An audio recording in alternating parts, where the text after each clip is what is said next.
나 참 생각한 게 아니야. 야!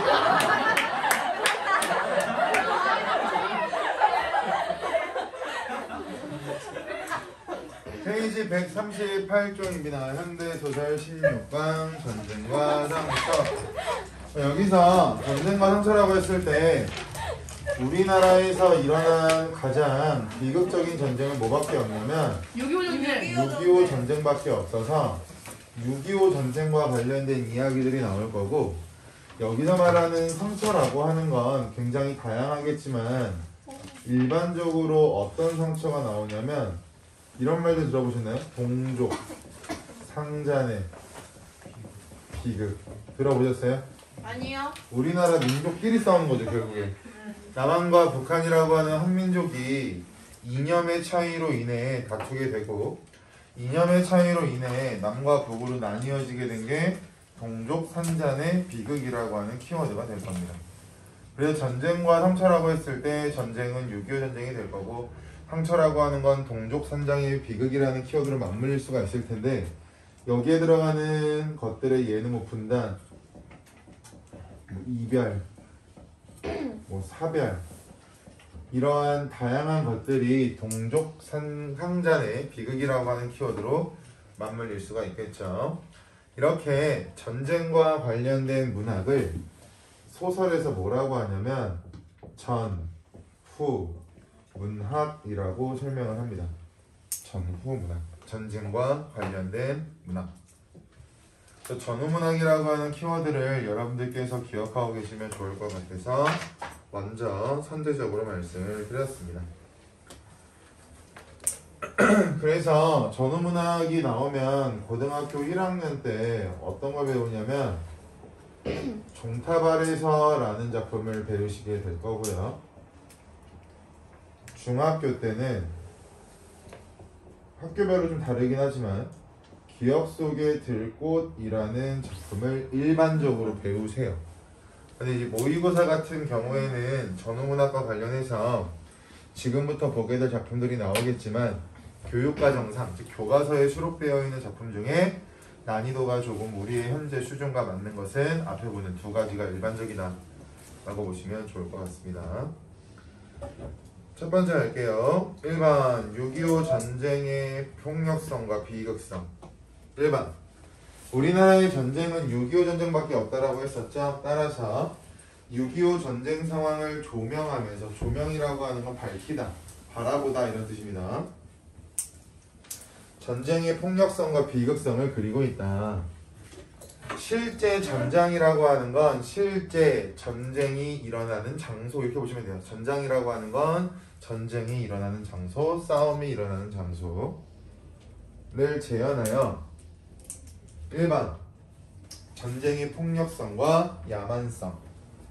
전쟁이 일어나면 사람들을 죽이잖아요. 야만적인 행동이 일어날 수밖에 없을 거고, 그 다음에 2번 폭력 앞에서 무력할 수밖에 없는 인간의 모습.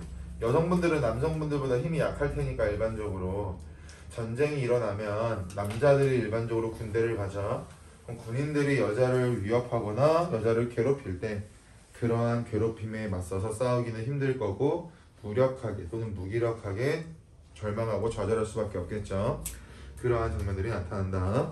3번 실제 전장, 즉 실제 전쟁의 장터가 아니라 후방이라고 했을 때 무슨 뜻이냐면 북한과 우리나라가 싸울 때 서울 부근이나 아니면 조금 위로 올라가서 그러한 부근에 싸웠을 거예요. 그죠?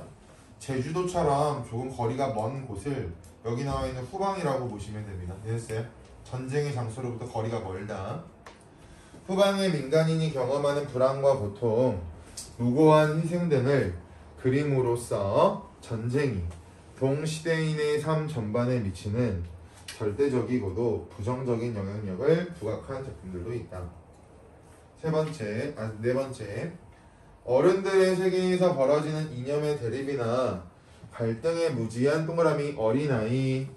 이런 어린아이라고 하는 서술자들은 사건의 진실을 안다, 모른다? 모른다. 그래서 우리가 지난 시간에 배웠던 비슷한 개념 뭐가 있냐면 신빙성이 없는 서술자 또는 믿을 수 없는 서술자라고 해서 지난 시간에 서술자를 배웠을 때 한번 나왔던 키워드입니다. 그래서 동백꽃이라고 하는 작품이 여러분들이 가장 흔하게 알고 있는 작품이 될 텐데, 남자 주인공인 나가 여자 주인공이 나한테 관심을 표현하면서 누구 집에 이거 없지라고 하면서 감춰준다라고 했잖아. 네. 근데 나는 열등감에 사로잡혀서 인연이 왜 이래 나한테 이렇게 생각한다라고 했죠. 그러면서 싸우고 오해하는 그러한 서술자를 신빙성이 없는 서술자라고 했고, 꼬맹이들은 어른들의 사랑에 대해선 당연히 모를 테니까 부끄러워하는 어린들의 모습을 보고 엄마랑 저 아저씨 왜 저래? 라고 하면서 우리는 알고 있는 진실이지만 서술자는 진실을 객관적으로 보지 못하는 경우도 신빙성이 없는 서술자라고 했으니까 해당 부분들 연결지어 놓으시면 좋을 것 같고요. 이렇게 어린아이를 서술자로 설정하여 그들이 목도라고 하는 건 눈으로 본 전쟁의 참상이라고 하는 건 참혹한 상황이라고 보시면 돼요. 참이라는 글자 참혹하다, 상이라는 글자 상황 또는 모습, 참혹한 모습을 그림으로써 비극성과 폭력성을 부각한 작품도 있다라고 하면서 아래 그림처럼 나와 있는데요. 여기 나와 있는 종탑 아래서와 기억 속의 들꽃이라고 하는 작품도 서술자가 어린아이예요.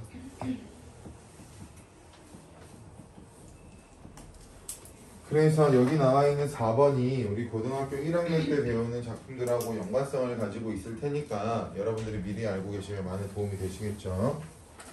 2번 전쟁의 아픔과 상처입니다. 전쟁이라고 하는 비극적인 상황을 경험하고 나면 많은 사람들은 아플 수밖에 없을 거예요. 힘들 수밖에 없을 거고, 이념의 대립, 전쟁, 그로 인한 분단과 이산. 이산이라는 두 글자는 무슨 뜻인지 아시죠? 네. 이산이라고 하는 건 이산가족이라는 말에서 자주 사용될 겁니다. 뿔뿔이 흩어지다. 이산이 그것을 경험한 밑줄, 개인, 나아가 사회에 남긴 상처를 그리고 있다. 즉 전쟁이 가지고 온 아픔과 상처는 개인의 문제가 아니라 어디의 문제다? 사회 전체 또는 우리들 모두의 문제다가 되겠죠. 됐어요? 이거를 가지고 뭐라고 할 수 있냐면 개인적인 문제를 일반적 또는 보편적인 문제로 확대하였다라고도 설명할 수가 있겠죠.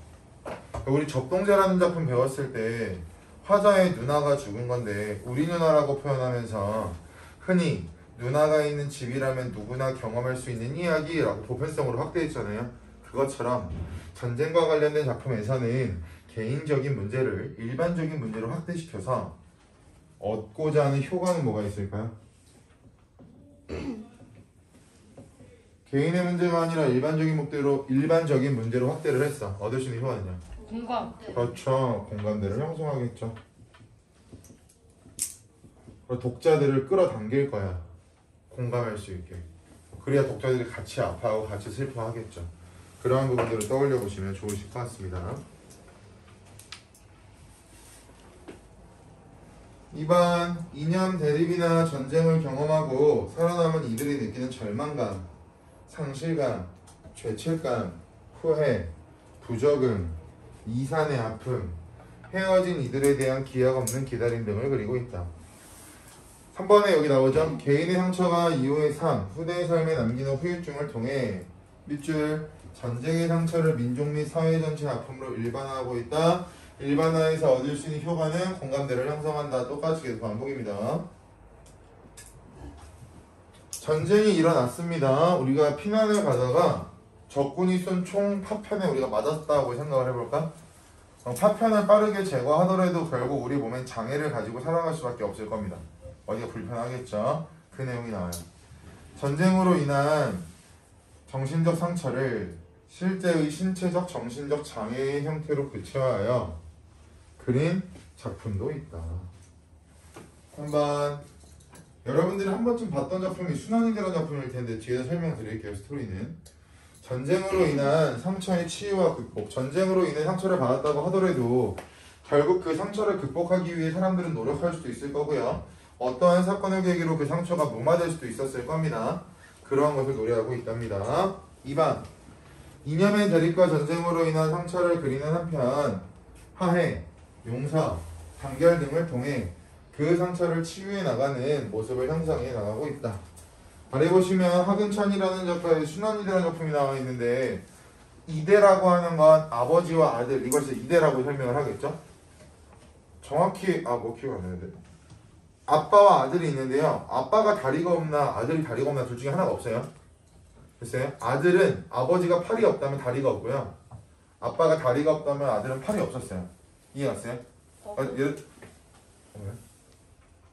네? 누가 얘기 안 했어? 잘못 들었나? 그게 안 했어? 그렇지. 뭐라 했는데? 너 아니야? 내가 그냥 업어서 간다고 그랬는데. 그게 할 거야. 가만히 있어. 얘를 왜 웃어? 카메라 왜?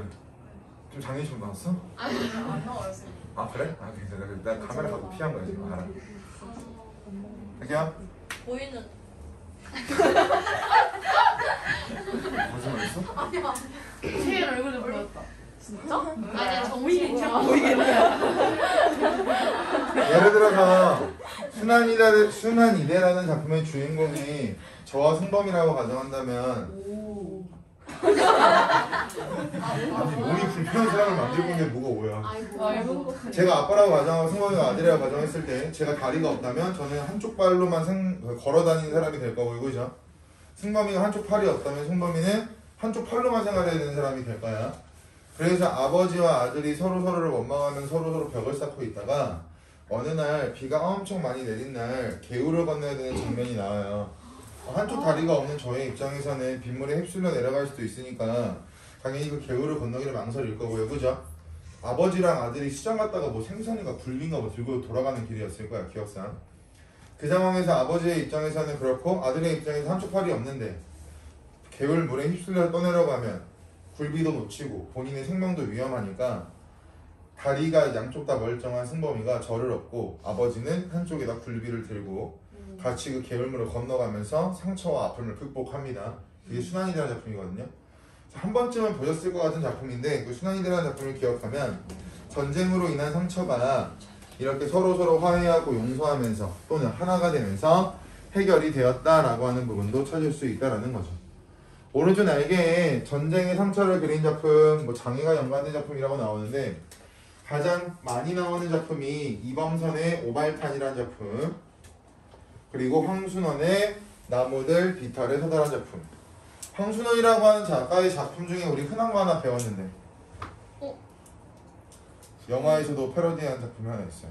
말기. 소나기. 황순원이라고 하는 작가의 가장 유명한 작품 소나기죠. 그 소나기에 버금가게 요즘 모의고사에 많이 나온 작품이 나무들 비탈에 서답니다. 자, 말에서는 이청준의 소문의 병. 이청준이란 작가 자체가 작품이 어렵습니다. 출제할 때마다 등급컷이 내려가는 작품이에요. 이해하기가 진짜 어려운 작품이라서 이청준의 소문의 벽이라고 하는 작품, 거기 옆에 나와 있는 설명 정도만 확인하시면 배경 지식으로 가져가시는 데는 좋으실 것 같습니다. 아래 나와 있는 개념 클리어 시간 20초 드릴게요.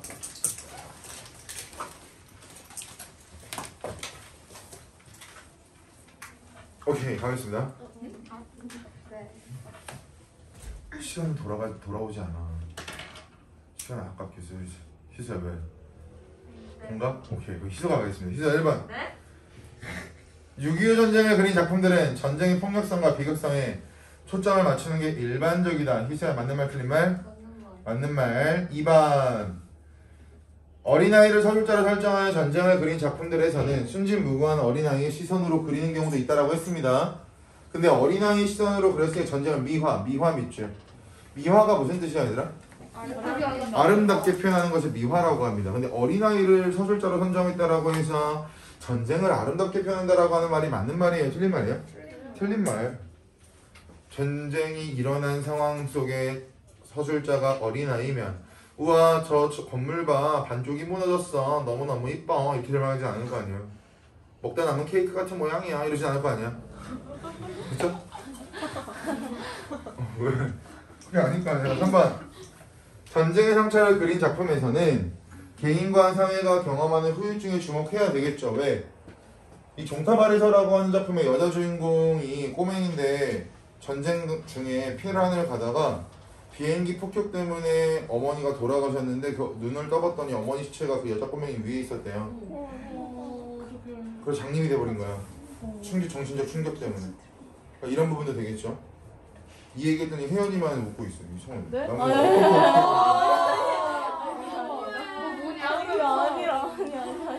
그러지 마. 맞대 시험이 맞대. 아니야. 이 영상 평생 남아. 아. 5번 전쟁의 상처를 그린 작품에서는 치유에 대한 전망을 제시하며 이야기를 끝맺기도 한다. 아까 말했죠. 순환이든 아버지와 아들이 서로를 업어주면서 개울을 건너가면 끝나요. 그 다음 이야기는 없습니다. 종결이 그렇게 되기 때문에 얘도 마찬가지 맞는 말이 되겠죠. 오른쪽 페이지 139쪽에 1번 문제 풀어보실까요? 이게 가에 설명 나와 있으니까 괜찮을 것 같아요. 바로 139쪽.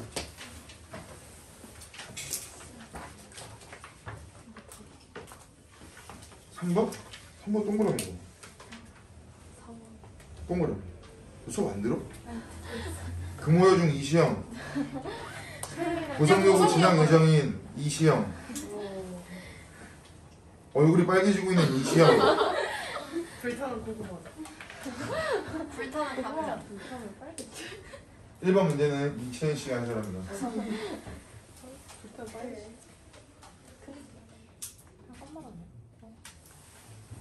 가는 같이 읽어볼까요? 가는 보기와 같은 개념을 하는 문단이 될까요? 그죠? 이 작품의 제목이 시장과 전장이라는 작품인데 가 먼저 볼게요. 시장과 전장은 한국전쟁 가서 한국전쟁은 무슨 전쟁이야 얘들아? 6.25 전쟁. 6.25 전쟁이 남은 상흔이 뭐야? 상처의 흔적. 상흔이라는 글자는 상처의 흔적이라고 보시면 돼요. 상처의 흔적을 직시가 무슨 뜻이야 얘들아? 바로. 그렇죠. 바로 보다. 직접적으로 보다.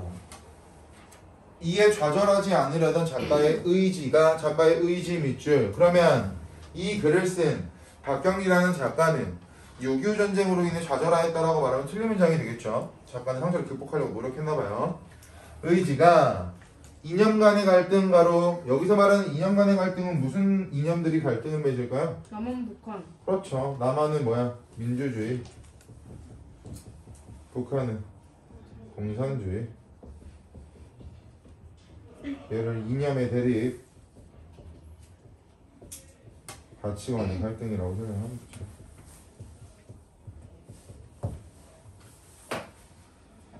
노출되고 생존을 위해 몸부림을 치는 인물을 통해 허구화되었다. 허구화 가로. 허구화된 이유는 소설의 특징이 되겠죠.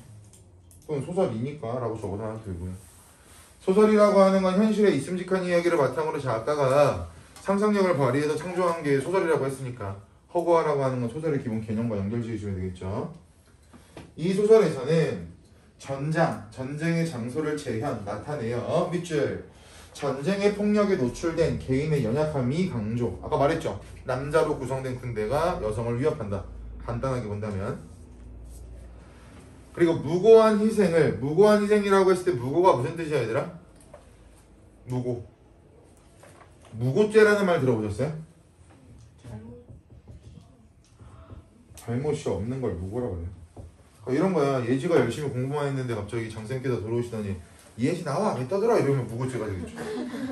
이렇게 보시면 돼요. 난 잘못한 게 없는데 누군가가 나에게 벌을 주나 그럼 무고. 됐어요? 무고한 희생을 즉 잘못한 것도 없는데 죽는 사람들이 있을 거야. 무고한 희생을 목도라고 하는 건 직접 바라보다라는 뜻이죠. 직접 바라본 밑줄 인물의 내면이 드러난다. 개인의 존엄이 탐색되었다. 우리는 이 작품을 통해 전쟁의 성격을 탐색할 수 있다. 전쟁이 폭력적인 것은 사람이 죽기 때문만은 아니다. 전쟁의 명분은 여기 밑줄 폭력을 정당화. 전쟁이 일어났으니까 사람 죽이는 건 괜찮아라고 설명한다고요. 적의 죽음은 불가피한 것으로 우리 편의 죽음은 불의한 적에 의한 희생으로 간주된다. 전쟁은 냉혹하게도 아군이나 적군 모두가 밑줄 민간인의 죽음조차 외면하거나 자신의 명분에 따라 이를 이용하게 한다는 점에서 폭력성을 띠는 것. 예를 들어서 이쪽에 앉아있는 남학생들이 군대라고 가정하고요. 경원이랑 싸운다고 가정을 해볼게. 가운데 있는 여러분들이 민중입니다. 이 남학생 4명이 경원이를 죽이러 가는 데 있어서 여러분들의 걸림돌이 되겠죠. 그러니까 전쟁이라고 하는 명분을 만들어 놓고 이 4명은 여러분들 다 죽이면서 갈 거야. 경원이 쪽으로 이렇게 쭉 합리화한다라는 거죠. 당연한 거라는 거죠. 전쟁이라고 하는 것은. 이 작품에서 사람들이 죽는 장소가 군사들이 대치하는 전선만이 아니라는 점도 주목된다. 전쟁터란 전장, 후방, 가해자, 피해자, 구분되지 않는 혼돈의 현장. 만약 예를 들어서 지금 갑자기 제1학원 2관에 여기 고등관에 불이 났대요. 그러니까 여러분들이 뛰어나갈 때 선생님 먼저 나가세요 이렇게 양보할 거야? 아니요. 그 상황이랑 똑같은 상황이에요. 전쟁의 상황이 되겠죠. 앞뒤 분반 없이 선배고 후배고 나발이고 선생님이고 뭐고 필요 없이 자기가 먼저 나가서 살아야 되잖아. 그런 상황이라고 보시면 됩니다. 이 혼돈 속에서 밑줄 사람들은 고통을 받으면서도 생의 의지를 추구해야 한다는 점에서 전쟁은 비극성을 띈다. 즉 사람이 힘들지만 나도 살고 싶으니까 무자비하게 주변 사람들을 밟고 지나가겠죠. 어쩔 수 없이. 이처럼 전쟁의 허구화를 통해 전쟁의 허구화라고 하는 건 소설작품으로 형성하죠. 소설작품으로 형성하면서 우리는 전쟁에 대한 인식을 새롭게 할 수 있다. 첫 번째 문제는 가를 바탕으로 나를 감상하는 내용이니까 가에 나와 있는 내용이 본문에 어떻게 녹여져 있는지를 확인하시면 됩니다. 됐어요? 20초 드릴게요. 어차피 시간이 하니까. 오케이.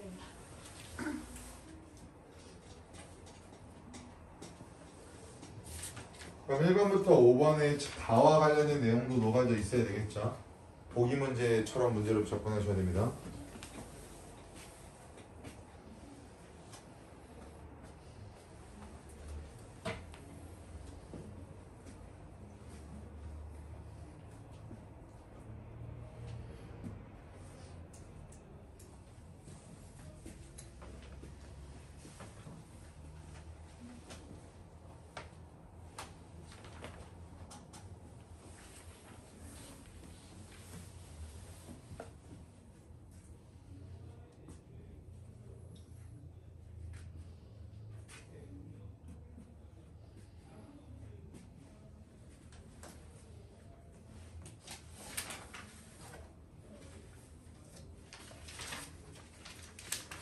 혹시나 다 푸신 분은 143쪽에 1, 2번 풀고 1, 2, 3번 순환이든 혹시나 다 푸신 분은 143쪽에 1, 2, 3번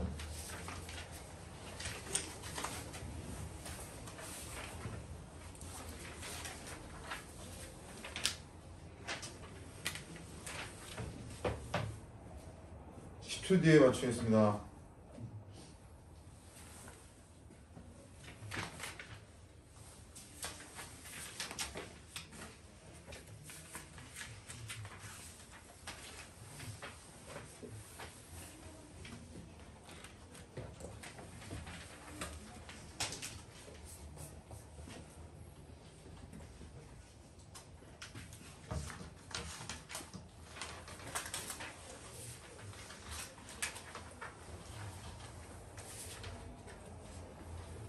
되었죠?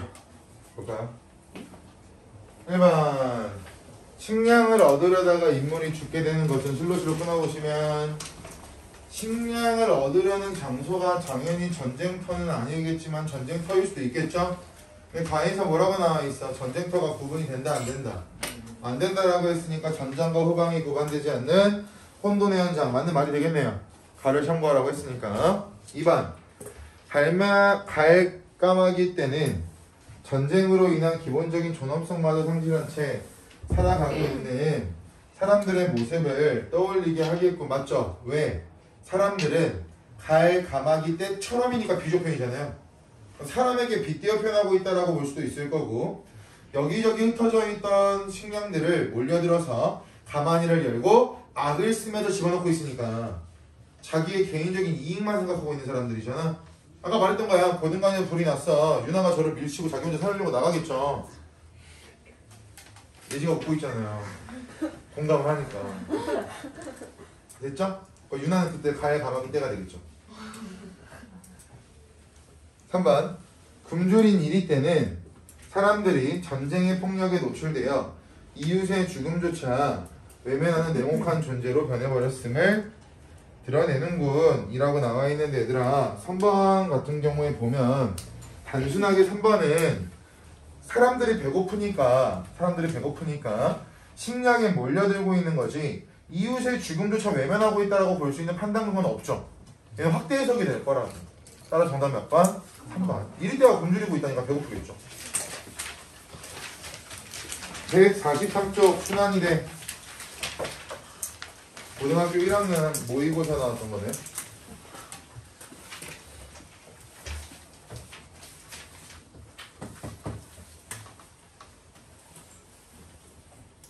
얘들아 모의고사 풀 때 소설 나오면 어떻게 하라고 했어?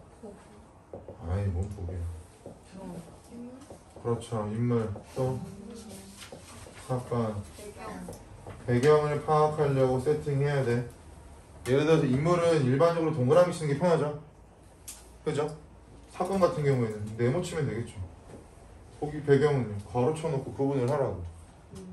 만약 아까 지금 채은이가 말했던 것처럼 1번부터 뭐 3번, 4번까지 보기가 제시되어 있고 이것이 바로 작품에 대한 설명이라면 처음 보는 지문임에도 불구하고 난이도가 쉬워지겠지만 만약 얘가 없다면 여러분들이 이 세 가지를 분석하는 연습을 해야 된다고.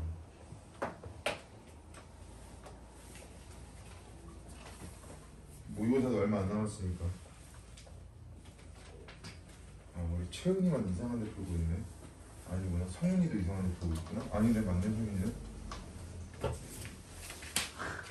혼자 어디 풀고 있니? 이채은. 내일 부모님 설명회 오시는 거 알죠? 엄마도 온대요? 그럼요. 아 진짜 저한테 얘기 안 했지? 너한테 왜 얘기해? 보정용어 연차 제가 들어갑니다. 그래요? 전쟁이잖아. 우리 엄마 아빠 안 오는데. 유나는 어머니 받고 싶다고 그러다고. 엄마 나한테 시험이도 어머니 다 같이 오신대. 죽었다.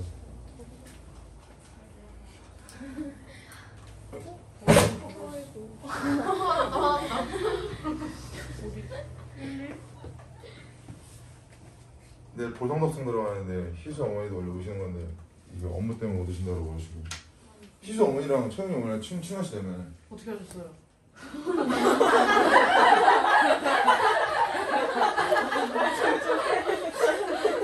맞아요.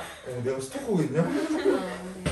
희수 어머니께서 맨날 갔는데 설명 있을 때 채은이 어머니는 몇 시에 오냐고 물어보시거든요. 왜요? 같이 오시겠다고 이렇게. 근데 학교별 설명이라서 석성이 시간이 땡겨지면서 못 오시는데 성윤이 어머니는 오신다고 하시더라고. 어디서요? 내일 대입반. 너희들은 고등반. 수학분이. 대입관이 중등반인가? 아니야 지금. 네. 안올 수도 있잖아요. 대입관 공부 따로 있어요? 아 그렇지. 뭐? 내일 아마 성윤이 어머니랑 나랑 1대를 할 것 같은데. 난 죽었다.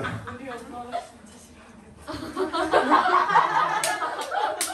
저희 엄마 싫어야 되게 막 1대1 엄마 부담스럽게. 아빠한테 말해드릴게요. 아니 어떤 학부모님 아버님도 오신다는 말이 있어. 그럼 우리 아빠 같이 가요. 어머니 같이 오셔도 돼. 우리 아빠 계속 옆에서 뭐라 했는데. 왜? 울지 않아 그래서 에? 그게 뭐예요? 그래서 이러는데. 오늘 잠안 자고 준비할게. 재미없어요. 아버님을 이해시키면은 설명을 잘한 거 아니야 그러면은? 진짜 잘한 거예요. 인정? 네. 알았어. 몸 밤샐게. 지금도 졸려 죽을 것 같은데. 엄마한테 물어볼게. 뭘 물어봐? 아빠랑 어제 경훈이도 아버님 어머니 같이 오신다면서? 재밌겠다.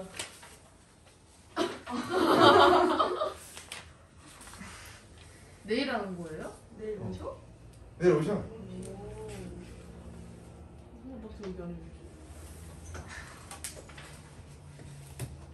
전쟁이다. 괜찮아. 예지 부모님 다음 주 수요일 날 오신대.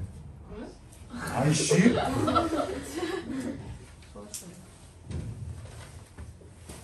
어? 승범이 부모님 내일 오시는데? 아버님 어머니 두 분 다?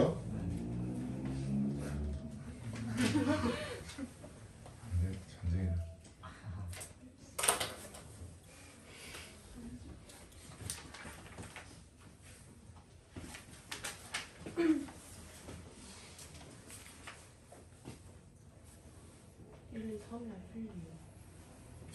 특이삼을 해야지. 한 지문에 딸려있는 문제를. 사장님. 사장님이요? 이체는 대기업이잖아. 대기업 CEO. 맞아요. 너 그래 진짜 맞아. 조용 풀어. 쌤, 저 대기업이에요. 저 구독자 4명 있어요. 조용히 해.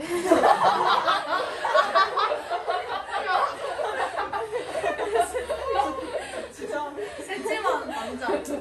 네, 남자다 남자. 닮았어. 그러니까 남자야 완전. 어? 성도 똑같아. 최남다. 딱 싫었어. 너 이제 맨수랑 연애한다. 쟤 이러냐? 아 씨. 이하면 쟤 발레. 한민아, 쌤은 제가 한민이랑 관리해야 돼요. 한민이가 관리 안 하면 좀 둘이 만나. 싫어요. 오. 난 찬성. 난 싫어. 잘했어. 아 싫어. 너 찾네.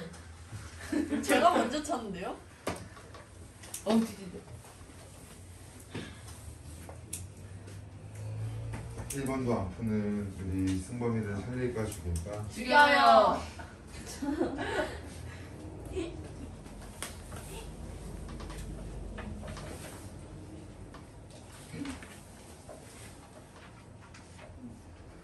1번 먼저 보겠습니다. 1번에 1번 볼까? 밑줄 서술자를 교체. 얘들아 서술자를 교체 밑줄 쳐보면 특이라고 적어볼까? 특이요? 서술자가 교체되는 작품은 특이한 작품입니다. 그래서 10개 중에 한두 개 정도밖에 없어요. 근데 이 말이 모의고사에서 빈출 자주 나오는 단어인데요. 정답의 가능성 극히 드뭅니다. 서술자가 교체라는 말이 나오면 그냥 없다라고 생각하시면 돼요. 거의 없어요. 무슨 말씀인지 이해됐어요? 1번 같은 거 나오면 무조건 건너뛰고 나머지부터 분석하시면 돼요. 모의고사 푸실 때. 2번 인물의 다양한 체험을 사파 형식 밑줄을 쳐볼까요?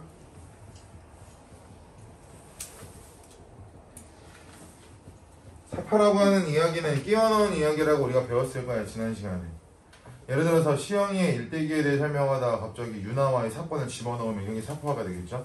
여러분들 읽어보셨겠지만 그런 내용은 안 나오니까 이번도 해당 사항 없겠죠? 3번 현재형 어미 밑줄 쳐보실까요? 현재형 어미라고 하는 건 얘들아 니은다 또는 는다 등의 종결 어미를 사용할 거야. 지금 우리가 보고 있는 순환이네라는 작품은 이러한 현재형 어미가 아니라 과거형 어미가 사용되고 있죠. 해당 사항 없을 거고. 4번 작품 속 서술자 밑줄. 작품 속 서술자면 몇 인칭이야? 1인칭이 될 거고 1인칭이 되면 단서 뭐가 나와요? 나가 나오는데 거기 나가 나와 안 나와? 안 나와. 정답 몇 번? 5번. 모의고사 문제 이렇게 푸시면 돼요. 안 읽어도 풀 수 있는 문제죠. 무슨 말씀인지 이해되셨나요? 그러니까 뭐든지 다 본문에 찾으려고 하면 시간이 어려울 수 있으니까 서술상의 특징이 나와 있는 문제는 이런 식으로 접근해서 풀어도 특이사항은 없어요. 문제 분석이 되실 테니까. 2번부터는 종칠 테니까 종초다가 2, 3번 해설하고 다음 걸로 넘어갈 테니까 아직 안 푸신 분들은 풀어 놓으세요.